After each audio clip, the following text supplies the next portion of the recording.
Create with Fran Sidney.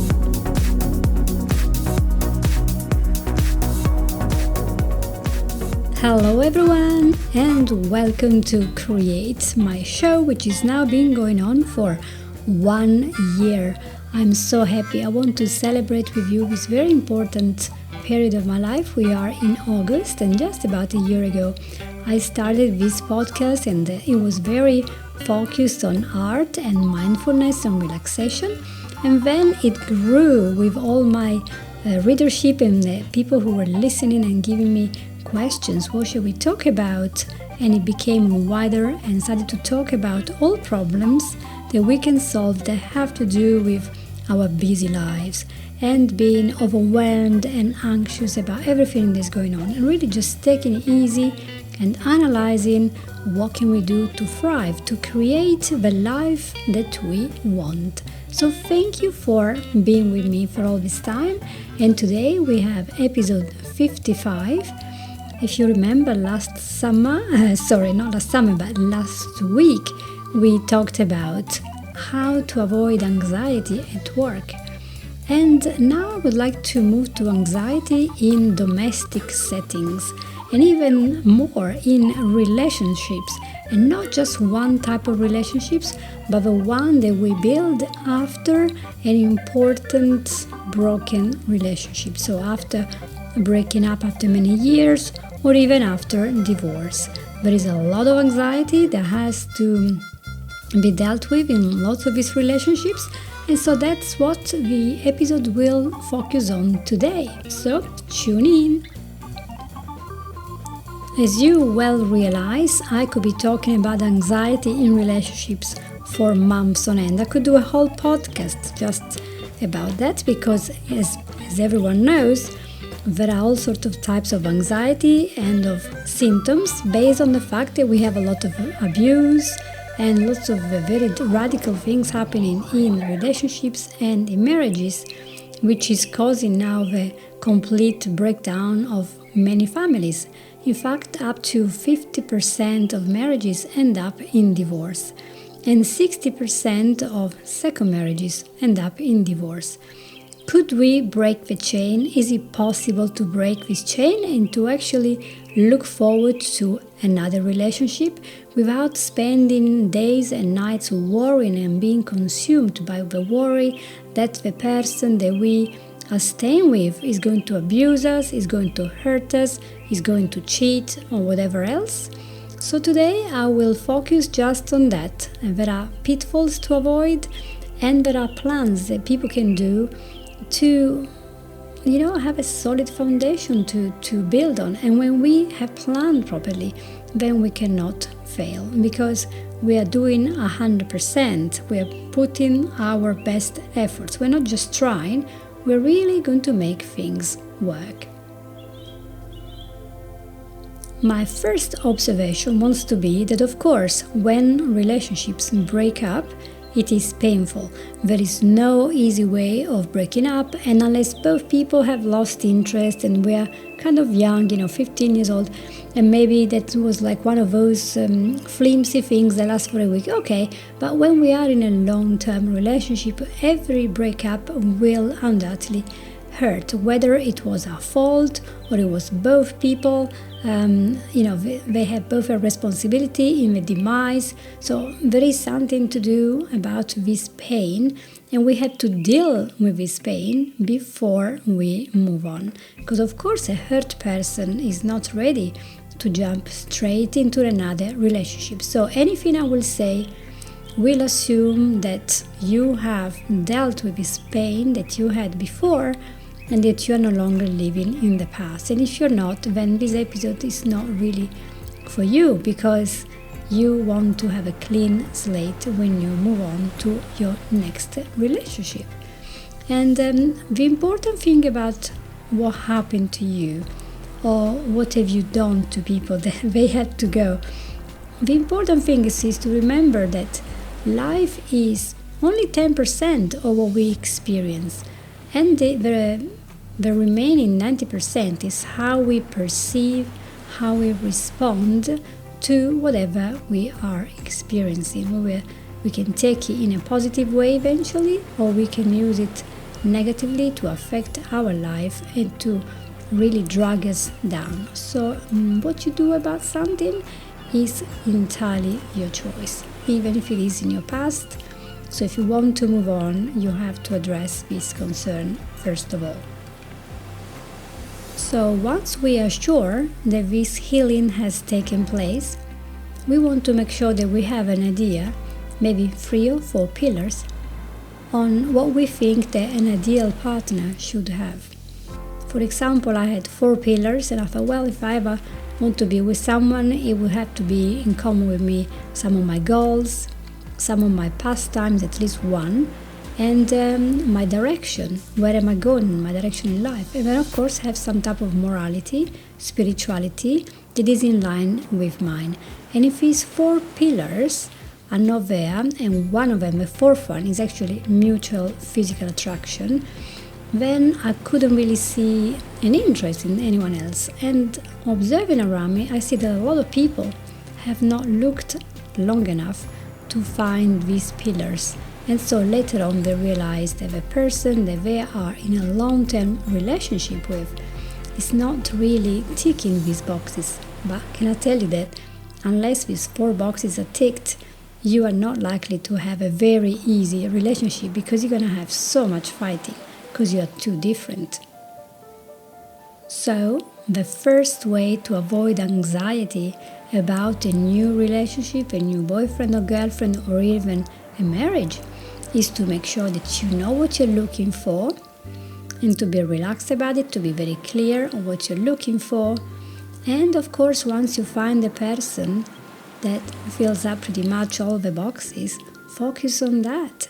Don't allow your past to take your future from you. So don't look back, look at the new person, because this new person is no fault that your ex spouse or boyfriend or girlfriend has cheated on you or has done terrible things. That is not their problem. So why are they paying for that? So remember to move on emotionally, physically, to make sure you can see with a clear view what your new partner is, and instead of filtering this relationship with the past, which will put a shadow and a curtain of blackness on anything new and shiny that you have. One of the main reasons why people become really anxious about starting a new long-term relationship is that we are so worried about being hurt or maybe failing. We can't do this thing called marriage or committed relationship. We keep looking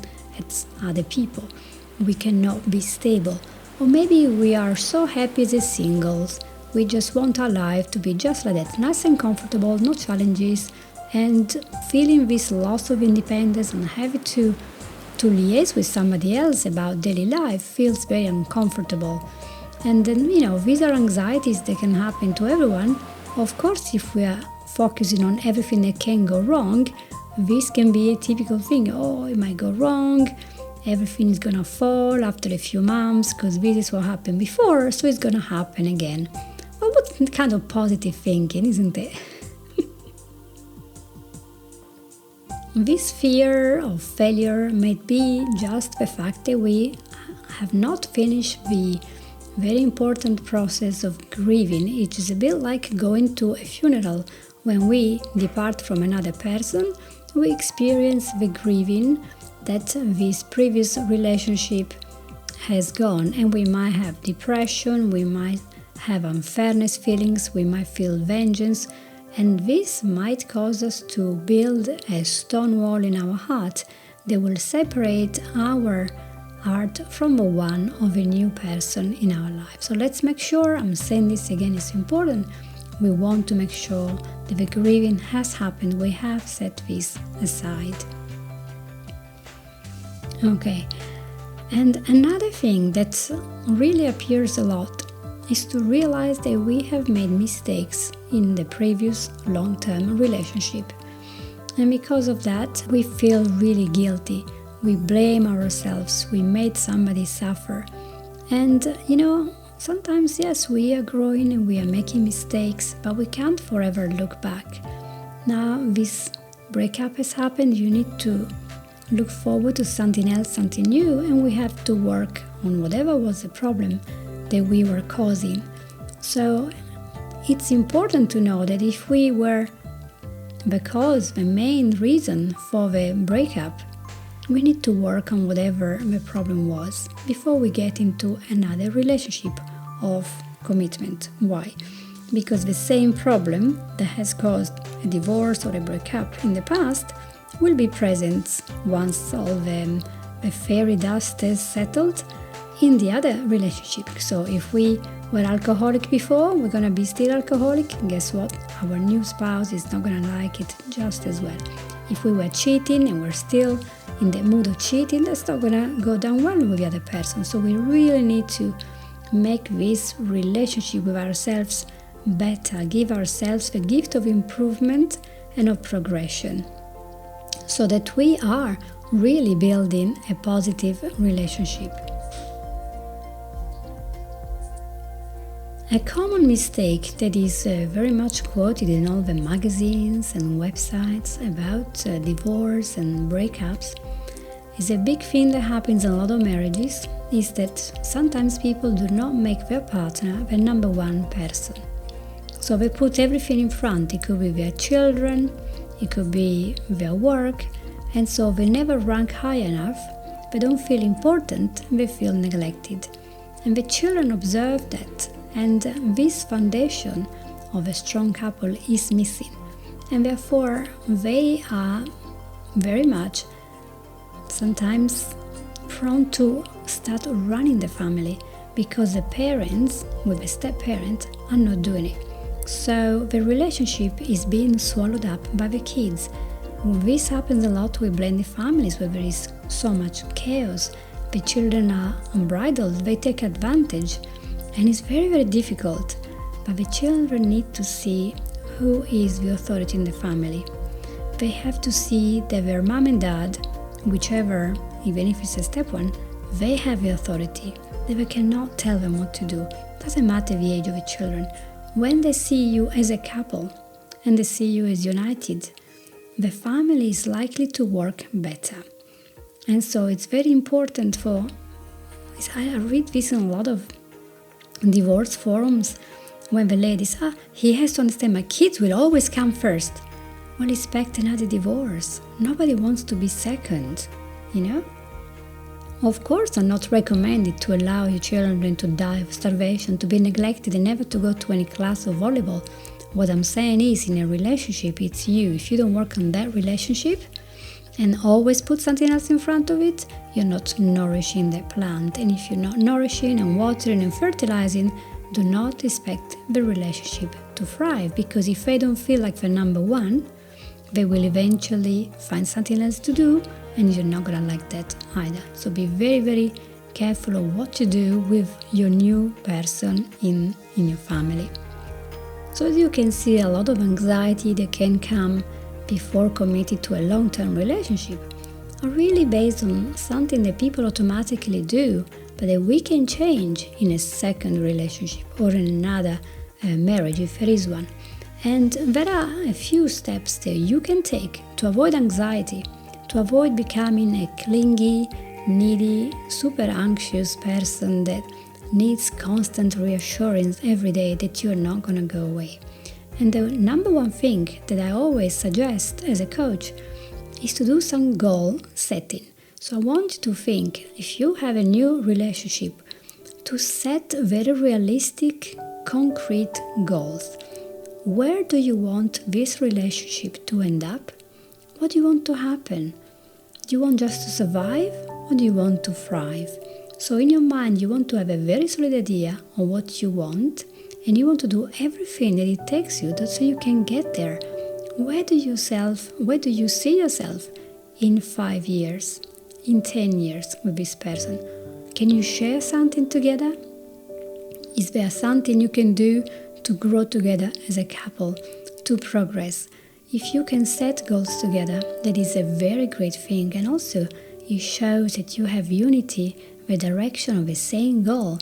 So if you have a goal to become the first Olympic runner in South Africa and you want to spend all your time doing that, and your wife, future wife or girlfriend, has the goal to be the most famous scientist in Ukraine working on the best vaccine in the world, and she's going to spend all the time there. Can you see that the two goals are wonderful, worthy, but you're never going to spend time together?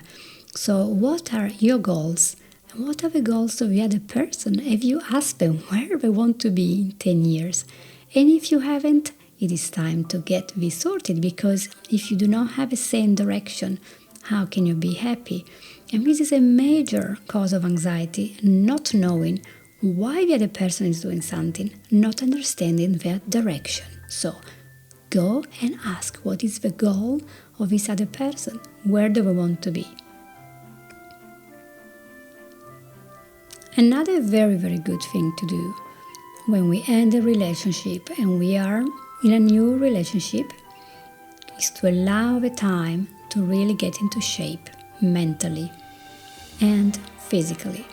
So I want you to take care of yourself, take care of your body.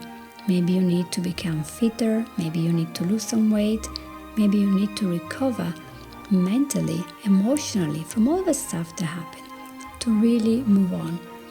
Because if you have fear after your divorce or after a long-term commitment and then broke up, this fear will completely drain all your energy. So you need what you know that is, the normal stuff. You have to eat right, you want to exercise 10-15 minutes a day, you want to sleep every night enough hours, and you want to find friends that are positive, that support you, not friends that put you down, and friends that are inspiring, even if you have to get some new friends in addition to your existing ones.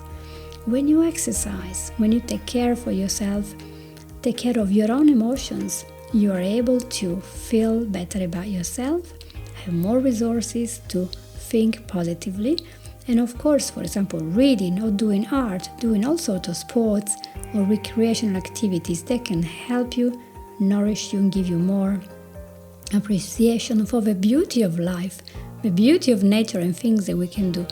And if you are a lot happier and stronger mentally and physically, you're much more likely to attract the right person and to keep that person. While if you are not doing that, of course you're feeling anxious because you keep feeling, oh, is he going to like me if I am not like this, if I'm not like that? Well, of course, if you just let go and you don't take care of yourself and you find all sorts of excuses for not taking care of your emotions and of your health, how do you expect someone to really invest in spending time with you? Because you're not doing it yourself. So look after yourself, and then somebody will be attracted to you because of that force you have to get better. If you have been listening to me for long enough, you know that positive self-talk is very, very important. So, what does that mean? It means that we really need to ditch all the negative talking. Stop thinking about your ex-partner and always say, oh, I can never make anyone happy. Oh, I can never, and whatever else comes after the sentence. I can never lose weight. I can never. If we keep saying that, well, we're just creating doom and gloom. And the only way to create a better future is to start thinking positively. You can do this. And to have this better future, you have to create it by thinking, by saying the right thing, and by taking action. You know that we can only talk at a certain speed, but we think a lot faster. And those words that are in your head all the time need to be positive, need to be, proactive. Because whatever happens in your life, it is what you are thinking, what you are chatting with in your mind, that is determining what is going to happen next to you. So everything that goes wrong, you can say, okay, I'm going to be mad for the rest of my life. I'm going to be bitter. Or you can say, okay, I choose to be happy despite this that happened in my life. So you have to really choose what happens in your head. It doesn't matter what happens outside of you. It's what you're telling yourself that really matters. So, one big tip I can give you is to always remember that you get what you focus on. So, concentrate on what you want. Don't concentrate about everything that you worry about that can possibly go wrong. And then when you do that, the paradigm changes. You will see that your life is moving towards what you desire, towards the real happiness, because you are focusing on that. And so that's, if you were to stop a podcast now, there would be enough to get you going. You get what you focus on. So focus on what you want from this person, from this relationship, and for yourself. Okay, we're now going towards the end, and I'm going to tell you 3 positive things that everyone has that can really lower the anxiety about a new relationship. One is that because you had a previous relationship, you have learned many things about yourself, about life, about how people act, how to react and how not to react. So you're self-aware. You know what happens when you cry all the time, or when you're shouting, or when you cheat. You know that it's bad. You know that the results are no good. So you're not likely to repeat the same mistakes knowingly, because you know they hurt other people. Or if you've been in an abusive relationship, you've been hurt or something, then you know that you do not want another person who will have the same type of behavior. You can define very quickly, this person is one of these shouty people that want to control everything you do. I know that it's not something I want in my relationship, so I'm not going to choose a loser. I want to be with a kind person. So this is a plus point. You don't have to be concerned about falling again with the same type of person, because you are choosing, you're making goals to do something different. The second thing is that when a person ends one relationship and goes into another long-term one, of course this person is going to be older, he's going to have more skills, he's going to have more confidence, etc., etc. So all the people around you, they know that they will be supportive, they will be helpful, and you are now more ready to address problems, because you have to remember, just because it is a new relationship, that doesn't mean that every single thing is going to be perfect or smooth. On average, it takes 24 months to really blend with another person in the house, especially if a person is coming to your house or you're moving to theirs, because they have their established routines, they're very close to them, they have their furniture, their photos of their ex, so it takes time to get used to another way of living. But normally speaking, you have more autonomy because you are more confident because you had such an experience. So use that in a positive way to decrease the anxiety that things will fail. They will not fail. You are better now. You're a better person. You survived and now you can thrive. Another very big and final aspect of starting a new relationship is that after 1, 2, 3 relationships went bad, maybe 10 relationships went bad, finally you really want this relationship to last. So maybe if you were not really making such a big effort, if you're working many hours and you were never home, you were just thinking about the next promotion, maybe this time you want to take more time to spend with a loved one. If there were things that you were doing that were bad, now perhaps you're trying not to do them because you realize that you really have a drive to make the relationship last. And it is exactly because you went through the pain, the separation, the conflict and divorce that you so much appreciate the peace, the happiness, the humor of a new relationship. And I will stop here. Honestly, I could be talking forever because, relationships are a very deep topic. And the job of a therapist is to enter in this relationship chat if one or the other person in a couple has a problem they just cannot overcome. For example, they're still worried. It's like a ghost. They have a ghost of a past relationship that is haunting them all the time. but they might need some hypnosis or some coaching to make sure that this is not going to be a stumbling block. Some people have nightmares because maybe they had a very abusive relationship, so those scenes keep flashing back in the memory. That's when you need a therapist. But most times, all you need is just a lot of work, because all relationships need time and need investment. And it's just the same if you go to work. If you go to your office and do the same thing every single day, you never get any better. When there are problems, you don't make an effort, eventually the boss will come and say that you are not doing well and you have to improve. It's just part of life. We can't just stay still. We have to make things better. And in a relationship, if we want to decrease this huge anxiety that is so prevalent nowadays in starting and keeping a maintained relationship, you have to make that commitment. You have to say, no, I want this to work. I like this person. Maybe they're not perfect, but I'm not perfect either.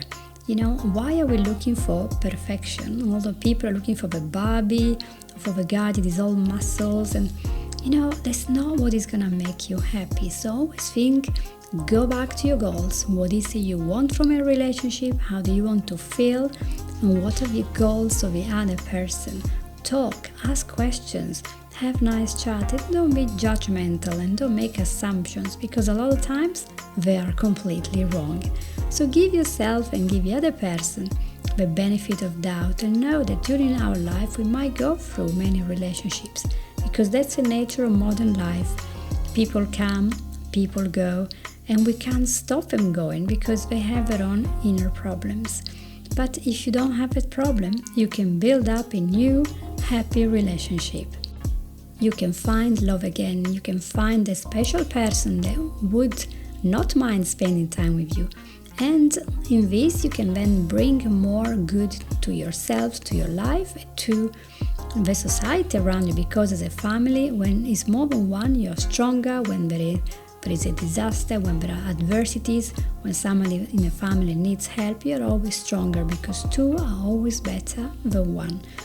So if anxiety is still an issue after listening to my podcast, you have questions, make sure you contact me using calendly.com/FranSydney, or just go to my website fransydney.com and look up all I have about anxiety and how to lower it. So thank you so much for being with me today, and I hope that we will be talking again very soon. Next week we have another good topic, and in 2 weeks I'm going to be talking about the anxious lawyer. I'm going to be interviewing Gina, who is a lawyer in the United States and also is specialized on mindfulness for lawyers. Something very important in a very driven profession that can cause a lot of anxiety. So thank you again for being with me, and I'll talk to you soon. Bye bye.